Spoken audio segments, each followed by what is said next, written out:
Tuanku Abdul Halim Muazzam Shah laid to rest at Royal Mausoleum.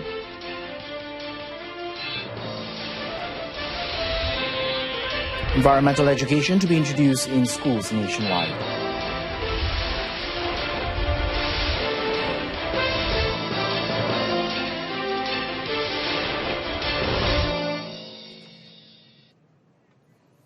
A very good evening. Thanks for joining us. You're watching the evening edition of News on 2. I'm Adrian Sept. The late Sultan of Kedah, Tuanku Abdul Halim Muazzam Shah, was laid to rest at the Langgar Royal Mausoleum this afternoon. The royal cortege had left Istana Anak Bukit to the Langgar Royal Mausoleum, accompanied by an 89-gun salute, signifying the age of the late Sultan. Earlier this morning, the remains of Tuanku Abdul Halim Muazzam Shah was accorded with the royal funeral prayers at Istana Anak Bukit in Alor Star, Kedah. Following the ceremony, the lying-in state was held at the Dewan Penghadapan at Istana Anak Bukit from 11 a.m. to 12:30 p.m. to enable the people and dignitaries to pay their last respects. Now, the gun salute was fired by the 41st Battery of the Royal Artillery Regiment from the Sungai Buloh camp in Selangor. The casket bearing the late Kedah Sultan's remains was then placed on a special palanquin and was pulled by a jeep. A somber and gloomy atmosphere filled the air as the cortege passed through Jalan Tun Razak and Jalan Langgar before heading to the Langgar Royal Mausoleum, where the late Sultan was finally laid to rest.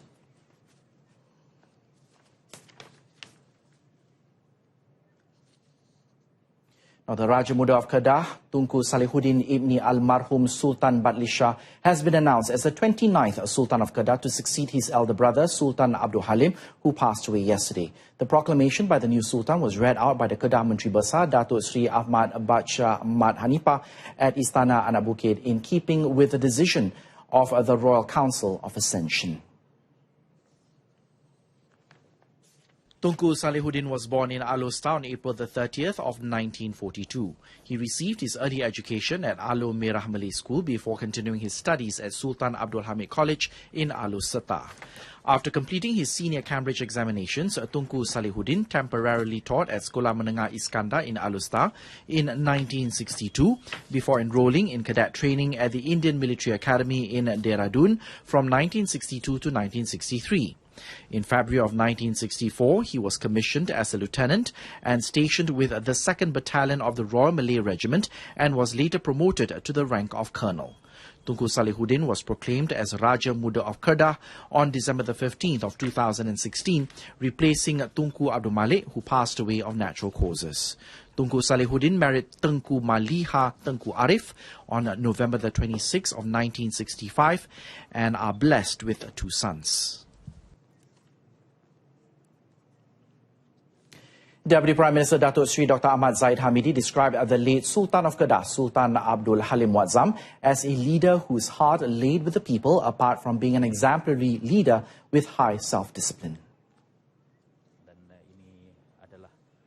Speaking after paying his last respects to the late Sultan at Istana Anak Bukit in Alor Star today, Datuk Sri Dr. Ahmad Zahid added that Sultan Abdul Halim also had extensive experience in matters of national administration. Dia masih mengingati apa yang baginda bisikkan pada saya agar membantu Yang Mahmud Perdana Menteri dan menjaga keharmonian dan keselamatan negara Malaysia. Itu pesanan terakhir secara resmi dan tidak resmi kepada saya. The Deputy Premier also represented Prime Minister Datuk Sri Najib Tun Razak, who is currently in the United States, for an official visit to pay his last respects to Sultan Abdul Halim.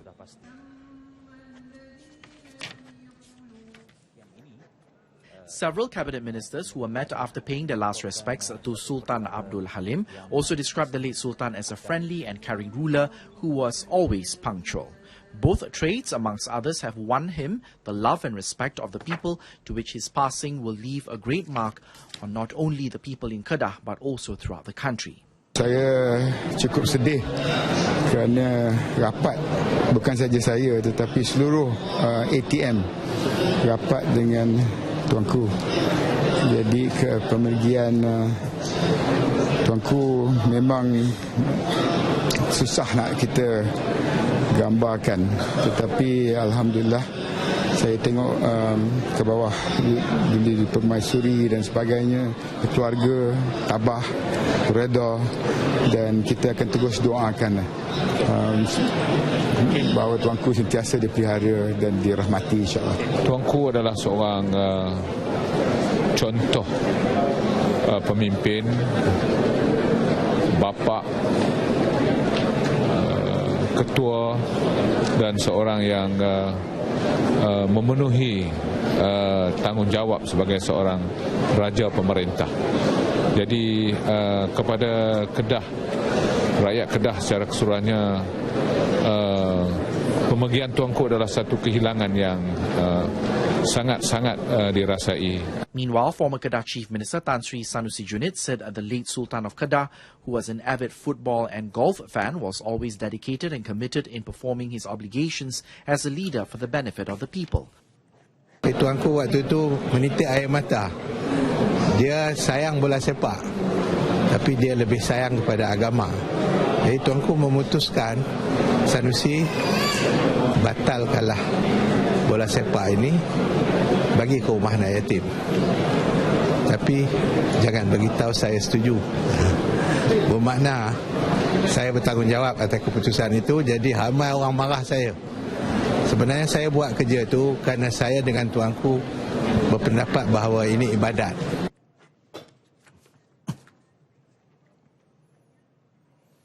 In other news, Datuk Sri Najib Tun Razak has disclosed that his meeting with Donald Trump would allow him to explain to the United States that Malaysia is determined to become a developed and promising country with lots of opportunities. Now, the Prime Minister is scheduled to meet the US President at the White House at about 11:45 Washington time on Tuesday or 11:45 p.m. Malaysian time. Hanim Muhili reports.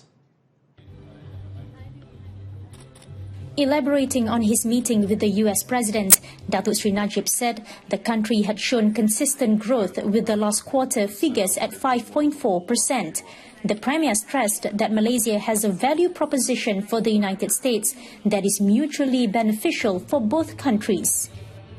I'm hopeful that my visit to the White House will afford me the opportunity to meet with President Trump and members of his government and administration to show that Malaysia is in fact an important country to the United States.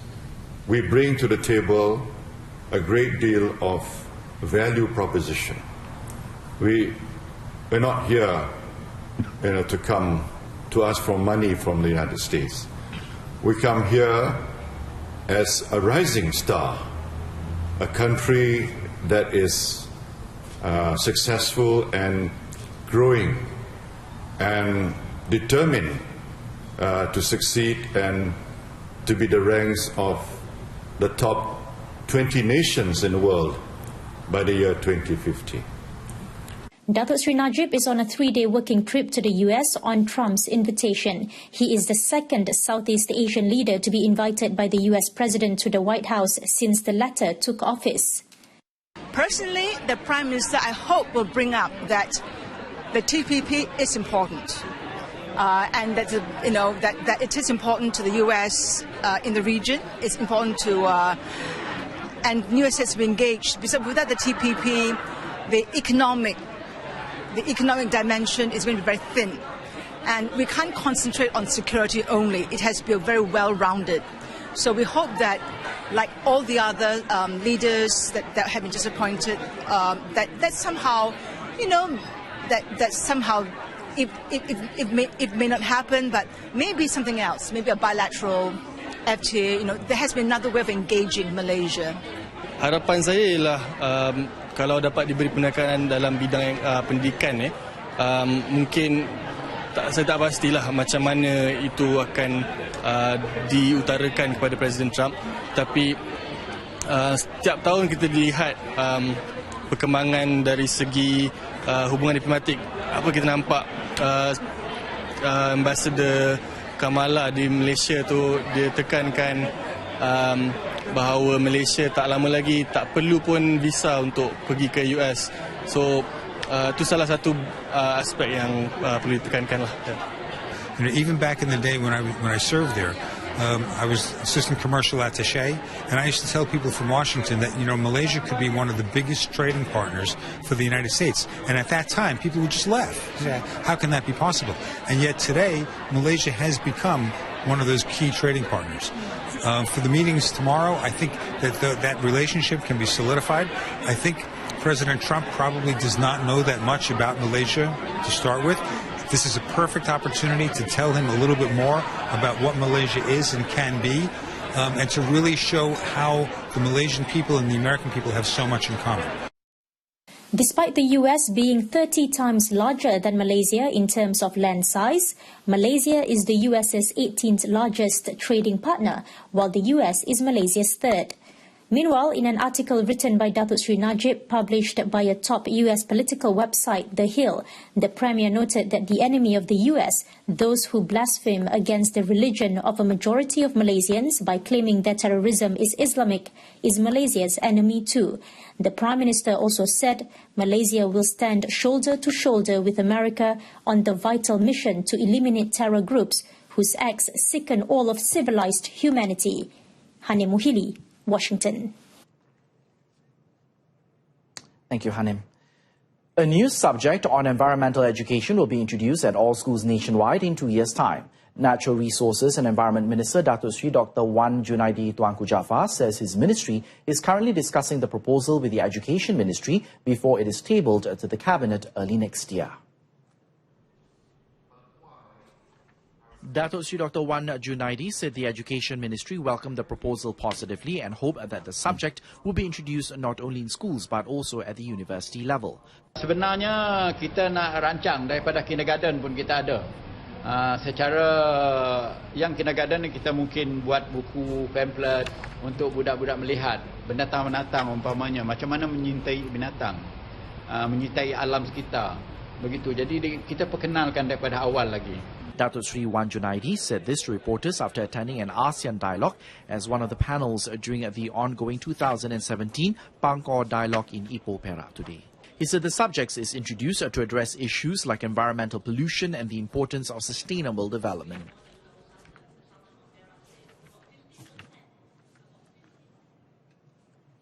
Sri Dr. Wan Junaidi also confirmed that a new act involving green lungs and protected areas nationwide will be amended next year.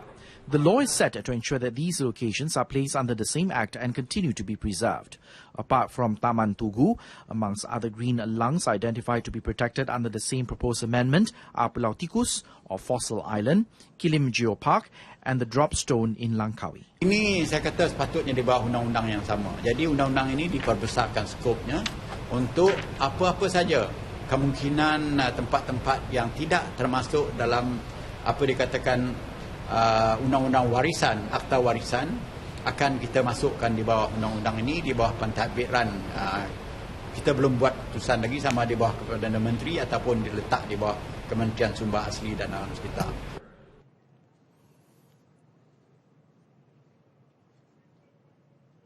3 managers of a logging company and a lorry driver are remanded for 5 days to facilitate investigations by the Malaysian Anti-Corruption Commission or MACC for alleged corruption in environmental pollution and illegal logging under Section 17, subsection B of the Malaysian Anti-Corruption Commission of 2009.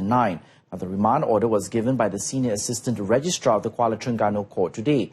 All the suspects were arrested during Ops Timber. They were charged for allegedly offering bribes between 500 ringgit and 1,000 ringgit to an officer from the State Forestry Department to avoid action being taken for operating without a license and for not abiding to the rules and regulations. Now, the offences were alleged to have taken place on May 23, 2017, July the 6th, 2017 and August of 28th this year. Now, apart from that, these individuals were also alleged to have owned various types of timber which were not taxed.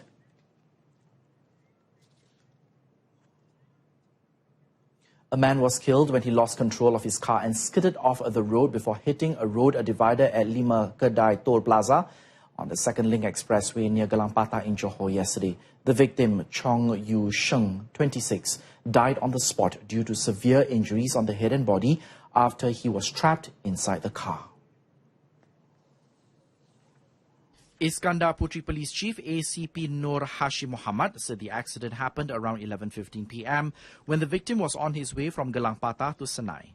According to ACP Nur Hashim, it was believed that the driver was speeding and lost control of his Perudua Myvi, which then skidded and hit a road divider before it rammed into the toll plaza area. He added that when the accident occurred, the weather was fine and the road was well lit, while there was also adequate road signs. The victim's body was sent to the Temenggung Sri Maharaja Tun Ibrahim Hospital in Kulai for post-mortem. The case is now being investigated under Section 41, Subsection 1 of the Road Transport Act 1987. 3 shop houses were destroyed in a morning fire in Pulau Pinang today. Leboraya Fire Station Operations Commander Rozairi Abdul Halim, who confirmed that the incident occurred at Jalan Penang, however, said no casualties were reported. Rozairi said they received an emergency call at around 9:40 a.m. and quickly dispatched 25 fire personnel and 5 fire engines to the scene. The team arrived at the location 15 minutes later and managed to control the fire by 10:30 a.m.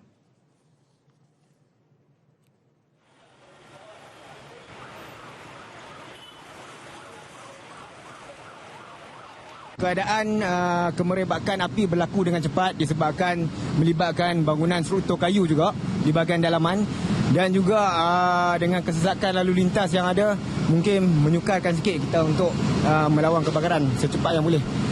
Tetapi alhamdulillah kita dapat berjaya mengawal kebakaran dan memadam kebakaran sepenuhnya lah. An Indonesian woman who worked in one of the shop houses suffered breathing difficulties due to the fire but was reported to be in a stable condition after receiving treatment at a Pulau Pinang hospital. Almost 90% of the buildings was destroyed in the fire. The cause of the fire is now being investigated. Smallholders and rubber tappers who are eligible to receive the allowance of 200 ringgit under the Monsoon Season Aid or BMT are requested not to wait to the last minute to submit their application. This is to facilitate the revision process before the distribution of aid is done. Rural and Regional Development Deputy Minister Dato' Ahmad Jazlan Yaakob said that the matter should be addressed, although the closing date of the application will only end at the end of next month. He added that the payment of the financial aid will begin in November. Tak nak apabila tempoh pembayaran ini dibuat, maka ramai di kalangan penguji masih lagi tercicir dan mungkin ramai lagi di kalangan mereka yang belum tahu mereka perlu mendaftar dengan lembaga getah. Mereka mengingat mereka dah tersenarai di dalam senarai pekebun kecil dengan pihak Rizda, maka secara automatiknya mereka akan dapat sumbangan daripada kerajaan RM200, tetapi sebenarnya mereka perlu mendaftar. Dato' Ahmad Jazlan said this after the Kelantan Mongetih Merdeka program in Kampung Gong Dato', Pasir Putih. An estimation of over 440,000 smallholders and rubber tappers nationwide are eligible to apply for the aid, with 52,000 in Kelantan alone. The federal government has allocated a total of 261 million ringgit to ensure the welfare of these smallholders are taken care of during the monsoon season. Celcom Axiata Berhad recorded an increase in profit after tax, amortization and minority interests by 22.9%, making it 331 million ringgit for the second quarter of 2017. Total group revenue also increased by 0.7% to 1.621 billion ringgit during the same period as compared to the previous quarter. Deputy Chief Executive Officer of Business Operations Azwan Khan Osman Khan said despite challenges faced, Celcom continued to stabilize with a year-on-year revenue growth of 27.6%, making it 706 million ringgit, which contributes to 43.5% of the company's total revenue. Celcom, however, saw a decrease of 3.1% in the number of total customers, bringing it to 9.93 million ringgit compared to 10.25 million customers during the first quarter of 2017. I'll admit, yes, our numbers on prepaid have gone down, but I think what's more important to look at is not so much the customer numbers, but more of the revenue numbers. Okay, so from a revenue point of view, postpaid, I mentioned earlier, pretty strong performance given where the market is in terms of competitive intensity, 0.8% Q-on-Q growth, which is pretty good actually. Celcom's data usage, meanwhile, increased by 23.2% on a quarterly basis to 6.2 gigabytes per month for active data users compared to the previous 5 gigabytes. This increase was supported by higher usage of smartphones by 69% compared to 66% on a quarterly basis. On to sports. BAM President Dato' Sri Muhammad Noorza Zakaria chided Technical Director Morton Frost for announcing the split of Nationals doubles pair, Goh Wee Shum and Tan Wee Kiong, without consulting him or the association. Now, according to Dato' Sri Muhammad Noorza, the decision whether to split the pair or maintain them will only be decided during the teaching and coaching meeting next Monday. We told Morton Frost yesterday that you shouldn't jump the gun. Because kita belum buat keputusan akhir, mungkin beliau hanya mengatakan apa yang beliau fikirkan secara personal, namun akhirnya CNT akan buat keputusan tersebut. Frost had on Friday confirmed that the partnership of the 2016 Rio Olympic Games silver medalists has been broken up and will be paired up with younger partners. He said the decision was taken after poor performance from the duo, especially after the recent second-round defeat at the World Championship in Glasgow, Scotland last month. The former world number one lost to a scratch Korean pair, Chung Yuk-suk and Kim Duk-yong, at the World Meet. And that item concludes this evening's edition of News on 2. In our top story, Tuanku Abdul Halim Muazzam Shah laid to rest at Royal Mausoleum. On behalf of the news team, we would like to express our condolences to members of the royal family. Join us again at 12:30 tomorrow afternoon. I'm Adrian Seed. Stay tuned to TV2. Have a pleasant evening. Good night.